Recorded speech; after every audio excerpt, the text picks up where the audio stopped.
മൂവാറ്റുപുഴ തേനി ഹൈവേയിൽ വാഹനാപകടത്തിൽ ഒരു മരണം. തഴുവൻകുന്ന് സ്വദേശി ബിജുവാണ് മരിച്ചത്. സ്കൂട്ടർ ടിപ്പർ ലോറിയിൽ ഇടിച്ചാണ് അപകടമുണ്ടായത്.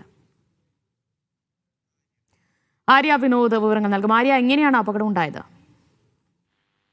ദിവ്യ, കല്ലൂർക്കാടേക്ക് പോകുമ്പോഴായിരുന്നു, മൂവാറ്റുപുഴയിൽ നിന്നും കല്ലൂർക്കാട് ഭാഗത്തേക്ക് പോകുമ്പോഴായിരുന്നു ഒരു അപകടം ഉണ്ടായത്. അതിൽ ടിപ്പർ ലോറിയിലേക്ക് ഈ നിയന്ത്രണം വിട്ടുകൊണ്ട് ഈ സ്കൂട്ടർ ഇടിക്കുകയായിരുന്നു. ബിജു ആണ് ഇതിൽ മരിച്ചത്. അതുപോലെ തന്നെ ഇദ്ദേഹത്തിനൊപ്പം ഭാര്യയും കൂടെ ഉണ്ടായിരുന്നു. ഭാര്യ പരിക്കുകളുടെ ആശുപത്രിയിൽ ചികിത്സയിലാണ് ഇപ്പോഴും.